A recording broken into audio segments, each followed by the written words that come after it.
Ready start. अध्यक्ष महोदय, मैं कल कह रहा था कि वित्त मंत्री जी ने जिस संदर्भ में यह बजट प्रस्तुत किया है और जिन परिस्थितियों की पृष्ठभूमि में वित्त मंत्री का भार संभाला है, उस दृष्टिकोण से यदि इस बजट को देखें तो हम इस परिणाम पर पहुंचेंगे कि वित्त मंत्री जी ने निश्चित तौर पर ऐसा काम किया है जिसके लिए वे धन्यवाद के पात्र हैं। उन्होंने देश की अर्थव्यवस्था को सुधारने के भार को लेकर उसमें सफलता प्राप्त करके देश की बिगड़ती हुई आर्थिक दशा को सुधारा। पिछले वर्ष देश का उत्पादन बढ़ा है, उद्योगों में सुधार हुआ है, कीमतों में सुधार आया है, हमारा आयात कम हुआ है और निर्यात बढ़ा है। इस तरह से देश में एक नई आशा और विश्वास पैदा हुआ है।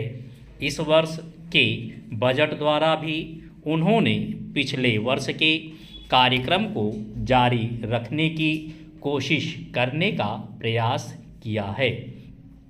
मुझे इसमें कोई संदेह नहीं है कि इसमें भी उनको सफलता मिलेगी। उन्होंने देश के आयात निर्यात के बारे में जो कदम उठाए हैं, उनसे निश्चय ही हमारे विदेशी व्यापार का संतुलन सुधरेगा।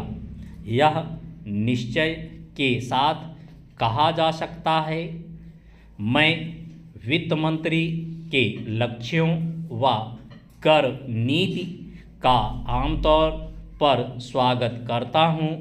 यद्यपि मैं मानता हूं कि इस कर व्यवस्था के द्वारा मध्य वर्ग पर बोझा पड़ेगा, परंतु इस देश में हमें पंचवर्षीय योजनाओं को जारी रखना है।